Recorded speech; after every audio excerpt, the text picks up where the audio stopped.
Olá pessoas bonitas, aqui é o professor Arthur de Geografia e hoje nós vamos falar sobre Rosa dos Ventos e rede de coordenadas geográficas. Vamos lá?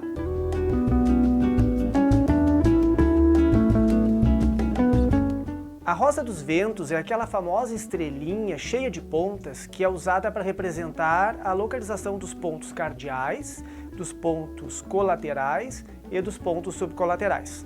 A identificação desses pontos na Rosa dos Ventos não deve ser dificuldade para vocês, mas eu gostaria que vocês prestassem atenção em alguns detalhes importantes.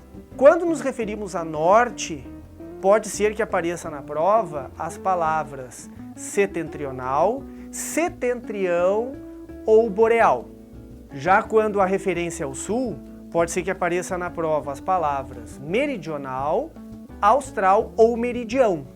Já ao leste, nós podemos encontrar nas provas as palavras oriente, oriental ou nascente.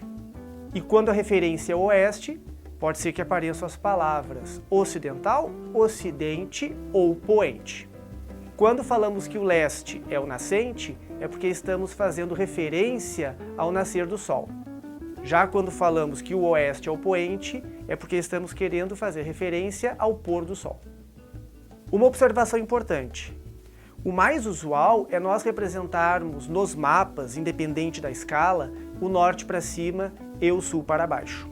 Contudo, isso não é uma regra, até porque nós podemos representar o norte para baixo e o sul para cima.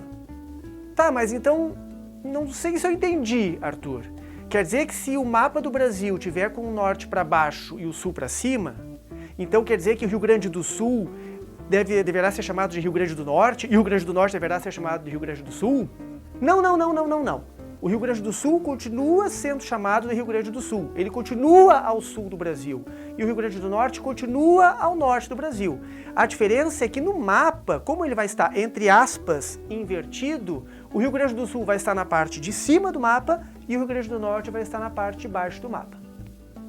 Para não ter dúvida com relação à orientação dos pontos cardeais e colaterais, o ideal é verificar no mapa onde se encontra a Rosa dos Ventos ou alguma indicação dos pontos cardeais, que daí dessa maneira vocês vão ter certeza para onde está o norte, para onde está o sul, o leste e o oeste. Para sabermos a localização exata de um lugar, nós temos que ter conhecimento da rede de coordenadas geográficas. A rede de coordenadas geográficas é uma rede formada por linhas imaginárias, e essas linhas são os paralelos e os meridianos.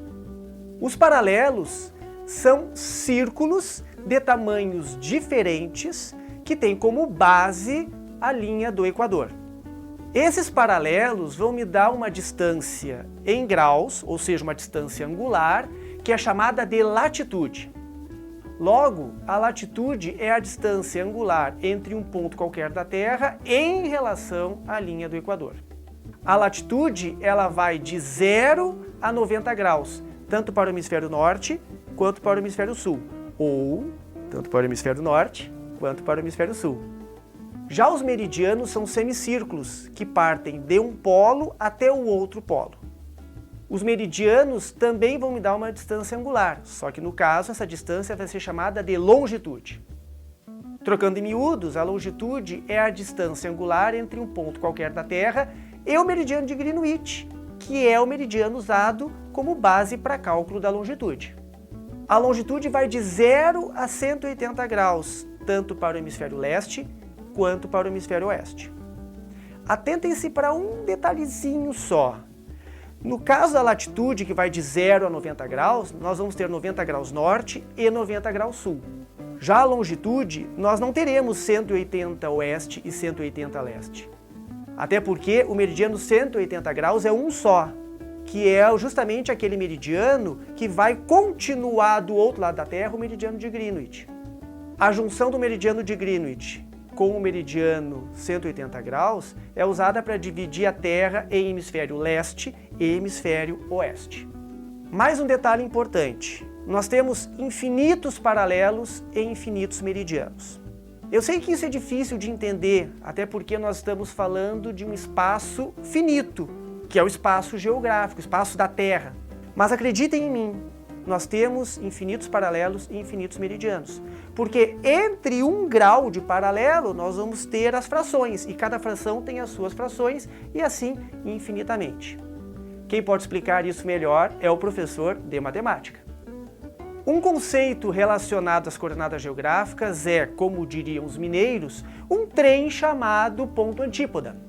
O que é esse ponto antípoda? O ponto antípoda é aquele ponto diametralmente oposto a um ponto de referência.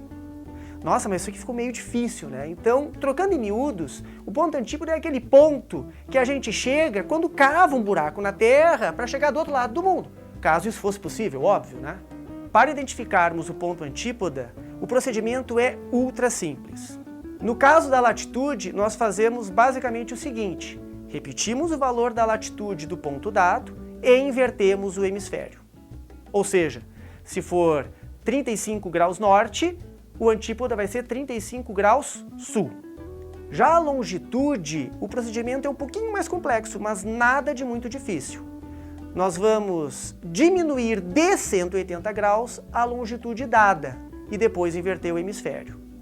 Então, se a longitude dada é 20 graus oeste, nós vamos pegar 180 graus, diminuir os 20 graus, que vai dar 160 graus, e inverteremos o hemisfério. Então, a longitude antípoda de 20 oeste vai ser 160 graus leste.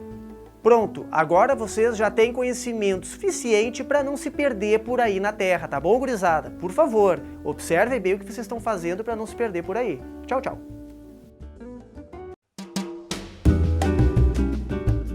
Tá bom, então eu vou começar no contudo. Contudo...